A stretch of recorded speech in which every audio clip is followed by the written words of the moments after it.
моя анонс беше защо любовта ми към Nikon продължава повече от 30 години. Здравейте! Да се представя първо за тези, които не ме познават. Казвам се Йонко Русев и всъщност водя курса на фотоскул в град Стара Загора.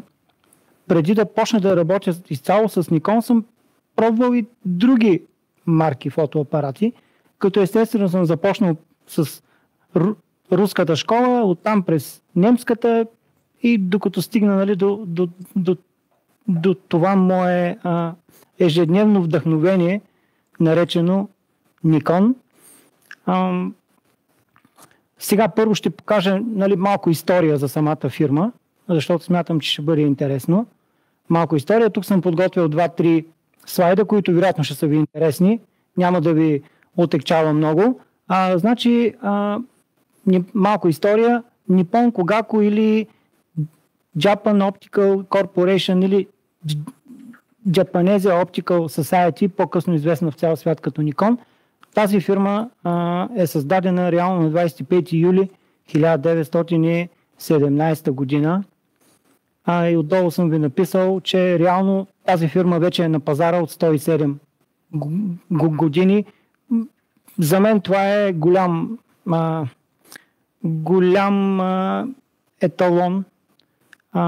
През цялото това време да правиш нещо и да си винаги на върха, защото откак тази фирма произвежда фотоапарати, тя наистина е винаги в челните позиции на фотографската техника. През 1948 година на практика излиза първия фотоапарат, произведен от тях, тази фирма, и оттам идва и неговото име Nikon 1. Реално този модел се появява през 1946 година, но през 1948 вече бива анонсиран и се показва на целия свят. И тук, докато правих лекцията, съм ви показал долу в една мъничка снимчица, опитах да намеря в момента такъв модел, някъде има ли го, продава ли се и колко струва. И в момента открих, че една такава техника в момента може да бъде купена някъде на аукцион за над $400,000, в което според мен има много голяма логика. Това все пак е първи фотоапарат на тази известна марка и е редно да струва голяма сума. Ето така е изглеждал той. Поглед отгоре. Виждате, на времето всички фотоапарати горе-долу са се правили по един и същи начин. Виждате къде са врътките, къде е спусъка, скоростите, обичайна гледка. Ето поглед и отзад. Сега това е тази техника, погледната отзад. Виждате, показал съм я, защото на времето, буквално като са започнали да ги правят, всички са били горе-долу по един идентичен начин. И напредваме малко тук вече с годините, с времето. За периода между 1948 година и 1964 Nikon произвеждат реално 8 модела, между които е и този легендарен SP модел. Това на практика е първата камера в света, която е направена с титаниев затвор и моторизирана система за превъртане на филма. Значи това за ония години според мен е било абсолютна революция, защото като натиснеш спусъка, апаратът е превъртал сам за нов кадър. Това за времето си според мен е било наистина голяма революция със сигурност и отделно е позволяло да се прави снимане с 3 кадъра в секунда. Пак казвам за ония години всичко. Казвам ония години, защото ги сравнявам с сегашното време и с сегашните възможности. Така, значи по това време, в този период, до към 65-та и 6-та година, Nikon имат покриване на фокусното разстояние от 21 мм до 1000 мм. Нали, представете си, това е голям наръч от обективи, които са успели да направят през това време. И повярвайте ми, всички стари обективи са страхотни, после ще засегна малко и тази тема. Ето го този ESP. Този фотоапарат и в момента може да се намери. Сега пак, докато правих лекцията, почнах да попрегледах в eBay. Има ги така в сравнително добро състояние. Вие може да проверите колко струват, но според мен е един такъв фотоапарат Аз лично не го притежавам, но много се замислям, защото той наистина е емблематичен за тази марка и може би съвсем скоро ще се здобие с един такъв експонат. Продължаваме. Значи за фирмата Nikon, за марката Nikon, 1950 година е така наречения Рубикон. Рубикон казвам, защото до тогава те са били известни предимно в Япония. Нали, то е логично. Но в 1950 година излиза една статия, която не можах да открия, много исках, не можах да открия в този вестник Ню Йорк Таймс. Публикуват статия, в която описват качествата на фотоапаратите и на обективите на Nikon. И вече от тук насетне тази марка буквално превзема пазара, защото знаете, Америка е наистина много голямо нещо и там има потенциални хора, които моментално са реагирали на тази статия, вероятно, и оттам нататък продажбите на Nikon рязко скачат. И естествено марката става все популярна и по-популярна. Така, друга емблематична година е 1959 година. Тази година наистина е емблематична. Защо? Защото Nikon показват първата камера, на която те слагат този техен вечен, според мен, байонет F, който и до днес, и до ден днешен работи, и до ден днешен се ползват обективи с байонет F. И всички, които сте виждали фотоапарати, които не са безогледални, са с точно такъв байонет F. Така че смятайте, от 1950 година до сега този байонет работи и по-нататък ще ви покажа кога го смениха. В смисъл смениха с безогледалната система, с безогледалния еквивалент. Ето го този Nikon F, много красиво тяло, страхотно и наистина емблематично.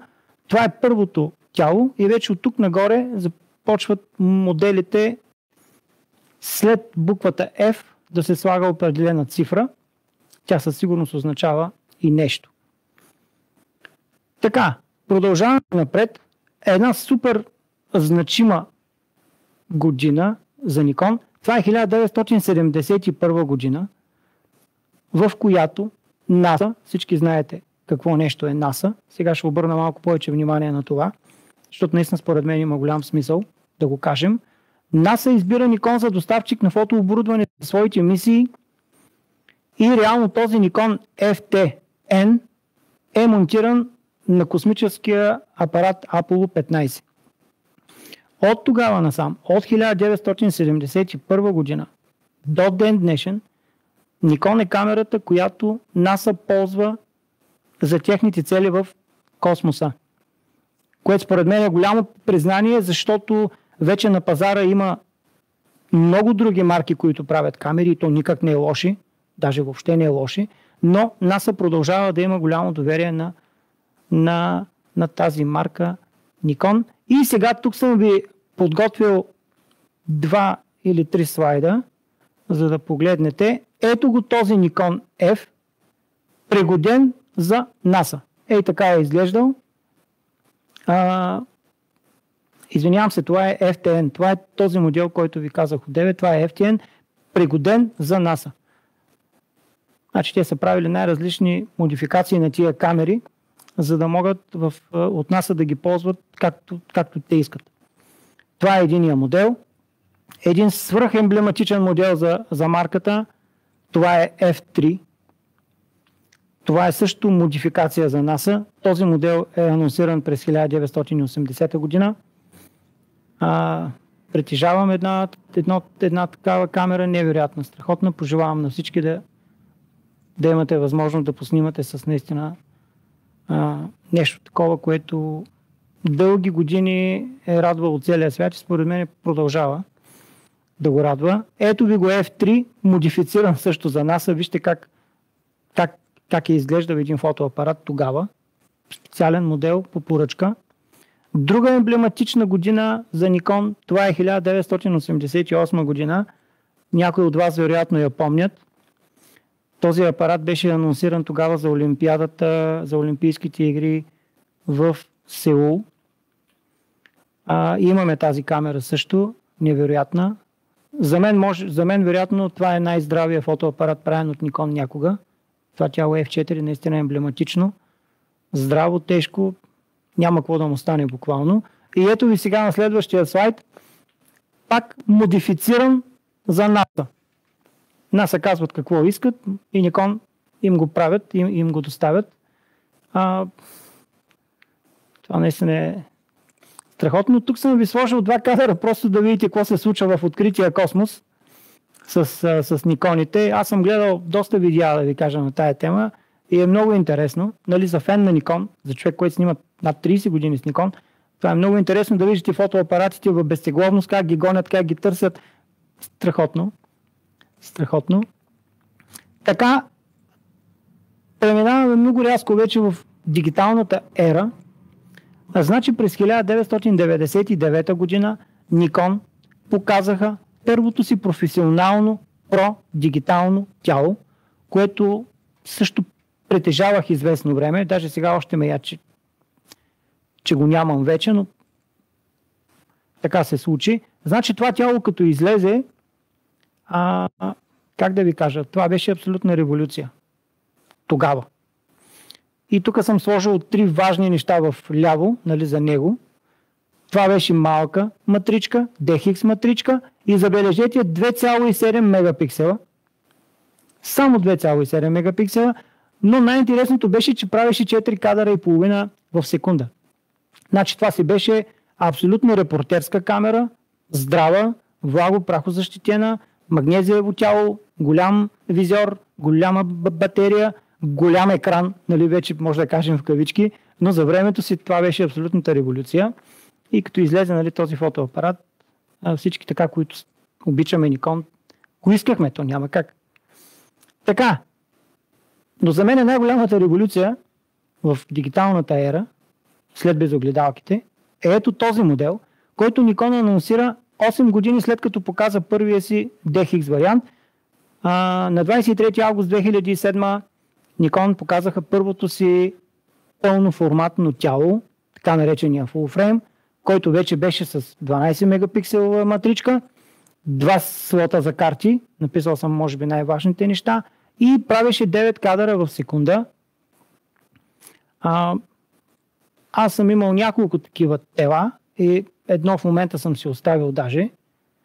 И трябва да ви кажа, че това е абсолютен танк. Казвам ви го откровено, това е танк в фотографията. Тази машина не знам какво трябва да се случи, за да спре. Моето тяло вече наближава 1 милион кадъра. Там 900 и няколко хиляди съвсем скоро го гледах. И продължавам да си снимам с него. Нали, ако някой иска сега да започва и иска да си купи DSLR, веднага бих му препоръчал да си купи точно това тяло, защото вече цените им са наистина смешни, буквално смешни, а тялото има всичко каквото ви трябва. Няма нещо, което да го няма. И всичко му е окей. Това няма въобще, няма как да го кажа по друг начин. Много си заслужава. Изключително много. Нищо, че виждате през коя година е произведено. Така, и стигаме вече до малко вече по-наши дни. Виждате, горе съм сложил датата в ляво. 24 септември 2018 година Nikon презентираха безогледалната си система и тук съм написал F байонета стана Z. Това е новия байонет, който всъщност това нещо го държа от началото на лекцията, но сега е време да ви го покажа. Това е един адаптер, който сега ще ви покажа там и в един слайд. Ето ви отпред байонет F, ето ви на другия край байонет Z. Разликата в двата размера е много голяма. Много може да се говори тук на тая тема, но ограничен съм от времето и мисля да ви кажа само основни неща. До момента Nikon са произвели и имат налични 12 Z тела и 40 обектива с директен байонет Z. Като отдолу съм написал, че тези обективи покриват фокусното разстояние в момента от 14 до 800 мм. Така че ако някой сега стартира и иска директно да започне с Z системата, няма никакъв проблем да започне. Имате всички обективи, които ви трябват, плюс конвертори, плюс макрообективи, плюс телеобективи, каквото ви и трябва в системата Z, то вече е произведено. Значи за няколко години, може би за около 4 години, Nikon успяха да се напълнят линията с обективи за Z. И наистина обективите са хубави, там вече разликите са стари, са много големи, но това няма как да ви го обясня. Според мен трябва да поснимате така, да имате опит, за да почнете да виждате разликите. Така, и сега е до момента да ви покажа този адаптер, защо го държа от началото на лекцията. Защото аз се съветвам, и няма да спра да съветвам, това трябва да е първото нещо, което си купите още след като си купите огледална камера. Първото нещо, което трябва да си купите е този адаптер. Без значение с каква марка камера снимате. Безогледална ли е, на вас ви трябва адаптер. Защо? Защото този адаптер ви отваря целия свят. Имам предвид, че като го сложите на вашето тяло, вие моментално почвате да ползвате всички стари обективи на Nikon в случая. Всички обективи, които са с байонет F, моментално може да ги слагате на вашата камера. И един мой ресърч такъв направих.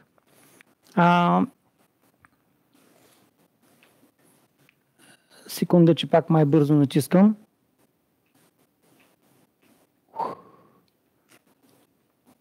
Не.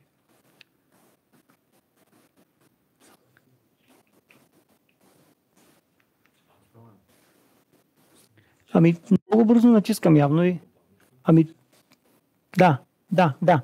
Ванко, благодаря ти. Значи, докато правих лекцията, стигнах до извода, че Nikon за момента са произвели около 300 различни обектива за тия години. Говоря байонет F. Така че, купите ли си този адаптер, освен тия обективи, които одея ви показах, като бройка, добавяте и тези. И на практика, за мен това е вероятно най-добре вложените пари, след като си купите фотоапарат, са в адаптера. Ще го разберете, защото в днешно време фотографията вече е доста скъпо удоволствие. Тя на практика никога не е било евтино, но вече последните години цените на всички неща драстично са нагоре. Тук може да използвате стари ефекти, които ще ви правят разпознави и ще почнете да икономисвате и солидни суми, гарантирам ви го. Така. Продължаваме напред. Тук съм написал може би 2 или 3 изречения за този байонет сет. Той е доста по-широк от TEF. Направен е така, обектива стои много близко до матричката. Ето, написал съм го там. Късо разстояние. Това на практика позволява на светлината да отслабва чувствително по-малко в краищата на кадъра. Това е малко техническо. Не знам дали го разбирате, но повярвайте ми, започнете да снимате. Ще се усетите за какво точно съм го казал това нещо. Продължаваме напред. Така. Новите обективи Z естествено имат и много висока разделителна способност. Защо? Защото вече новите матрички, които почнаха да правят от Nikon, са също вече с много голяма разделителна способност. След като матричката е с много пиксели, логично е обектива да може да издържа на тази матричка. Тук вече имате много цвят, много контраст, детайл, динамиката в кадъра също е много голяма. Вече новите тела имат много голяма амплитуда. Можете спокойно да правите много тъмни кадри и после да ги правите такива, каквито искате. Може да ги правите и доста по-светли, да пускате повече светлина и пак да ги връщате обратно. Отделно ламелките вече на новите обективи са едни така много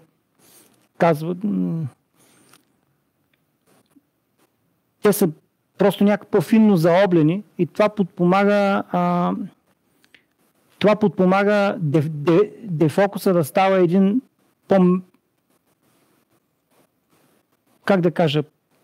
по-мек, може би по-мек, така ще ме разберете, чисто по-фотографски. Така продължаваме напред. И това също е важно. В началото на тази година Nikon буквално прилапа, или по-точно купи ред. Тук съм сложил един слайд за видеографите. Nikon от тази година, всъщност вече от миналата по-скоро, имат и един модел, който вече много го анонсират и за видео. Но сега се очаква да се почне да се работи вече заедно с RED и да се произвеждат някакви невероятни неща и за видеооператорите, защото RED е компания, която е много силна точно там, в видеозаснемането. Така, толкова мисля, че беше до тук с тези технически неща. Сега искам да ви кажа, много умувах тук какво да ви напиша, защото искам сега със свои думички да ви кажа, защо толкова години аз снимам с Nikon и не смея да сменя тази марка. Значи откак снимам с тази марка, много ми харесва ергономията и къде са копчетата. Без значение дали апарата е произведен 80-та година, 90-та или 2020-та. Още като го хвана, да, аз имам много опит с тези камери, но според мен начина на слагането на копчетата, на самите бутончета е много интуитивно, много лесно е направено. Не е нужно човек да си маха окото от визиора, за да прави някакви корекции. За мен лично това е супер удобно. Всяко копче е там, където трябва. Като вече последните модели може да си ги програмирате копчетата както вие искате. Преди години това го нямаше.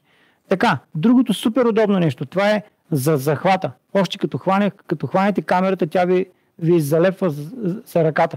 Nikon според мен с това са така много нависоко в тази иерархия. Захвата им е уникален. Хващате го и край, страхотно. Друго, здравината. Толкова години снимам с тия камери, до сега нямам камера, която да е спряла, да ме е предала просто със здраве. Наистина със здраве. Отделно влаго, прахозащитение. Снимал съм на над 40 градуса плюс, на минус 25-6 при силен вятър. Сега ще ви покажа кадри. И камерите просто работят. Така, другото важно нещо. Менюто. Менюто имам предвид вече за цифровите камери. При тях менюто, каквото е на камера от преди 15 години, сега е същото. Потваряте го и продължавате по същия начин да си работите. Няма да се чуете някъде някаква функция, дали е скрита, дали е сложена. Всичко е там, където е било. И това е направено пак за хората, които снимат с тия камери, да им е удобно. Така, допреди да излязат безогледалните камери, Nikon не спираха да ме впечатляват с супер точното си мерене.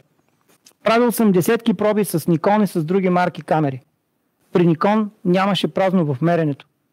Правил съм страшно много експерименти, аз съм казвал на голяма част от моите ученици, от 100 кадъра с Nikon да има сбъркани 2-3 като мерене на експонацията. С всички други марки кадрите бяха над 10, над 15, над 20. Опитвал съм да видя дали ще сбърка, но рядко бърка. Така, преди да излязат DSLR-ите пак, работата с светкавица на тази марка Nikon е съвършена. Никакъв проблем няма да си снимате, слагате светкавичката и почвате веднага да снимате. Меренето е също фантастично. Пак съм си правил експерименти по същия начин. Nikon с светкавица и други апарати с висок клас с светкавици. Пак същото. При Nikon кадрите бяха много верни, много точни. Докато при другите марки или тъмни, или светли, или много изгорели, това се дължи на меренето. Нали, който е снимал, ще ме разбере. И сега от последните вече модели, фърмуера е нещо, което много ме впечатли, защото на практика на вас ви продават една камера и след половин година пишат апдейт за нея, един фърмуер, и на практика ви получавате нова камера. Аз съм го изживявал това и с Z6 II основно. Пуснаха камерката, купих я веднага и няколко месеца след това пуснаха нов апдейт и на практика получавате нова камера. Това за мен е голяма революция, защото купвате си един фотоапарат и след време те ви го апдейтват фри. Просто ви пускате едно файлче, логвате се вътре, слагате файлчето във вашата камерка и сте готови. Получавате едно фотоапарат. Това за мен е страхотно. И до тук бяха техническите неща. Сега, тук съм отделил няколко кадъра. Не съм ги писал в коя година са, но съм написал през последните. Ще ги нагледаме така по-набързо, защото според мен има смисъл да ви покажа кадри, правени през всички сезони, всяко време на годината. Ще се радвам после, ако имате въпроси, ако нещо искате да питате. Ето, дълги експонации. Виждате, понеже аз съм професионален фотограф от страшно много години и снимам буквално всичко, не съм се специализирал точно в определена област в фотографията, И затова ви казвам, че тия камери за мен са страхотни, защото във всички жанрове, в които аз продължавам да снимам и да работя, тези камери работят безупречно. Така, продължаваме. Тук ще ви покажа сега няколко кадъра, ето по-така в телеграфен стил.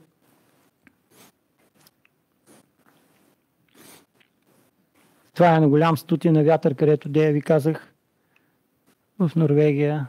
Също много силен вятър тук. Другото важно нещо, цветовете. Цветовете също са безупречни, особено вече на новите камери. Всичко е много лесно. Снимате и всичко е там. Не е необходимо да робите в менютата и да путате слайдовете. Цветовете са такива, каквито трябва да бъдат.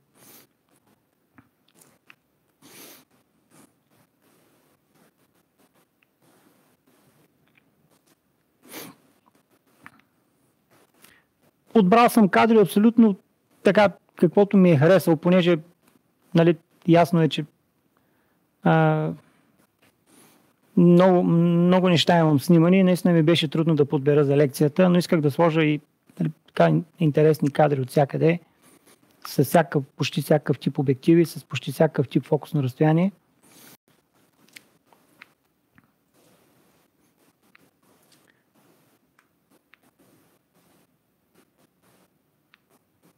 Така, може много да се говори за тези снимки, нали, за всяка, но няма смисъл. Аз исках да ви кажа основните неща. А вече всеки ще си направи, ще си вземе впечатлението за себе си.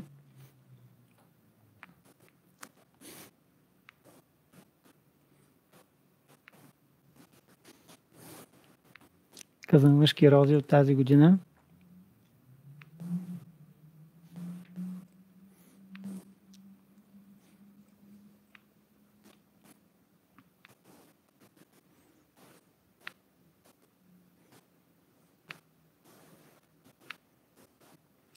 Надявам се, че не ги прехвърля много бързо и смогвате да ги видите.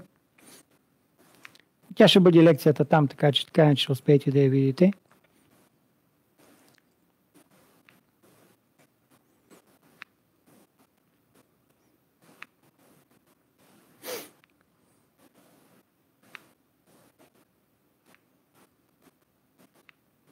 Много важно.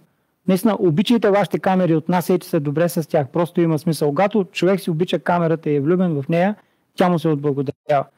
Нали, примери много да давам, но няма смисъл. Мисля, че прекрасно ме разбрахте.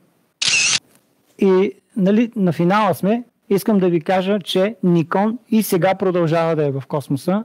Не само преди, а и сега. Този модел, откак е произведен, вече изцяло е там и работи за НАСА. Така, това беше от мен. Благодаря наистина за вниманието. Успех желая на всички. Бъдете здрави!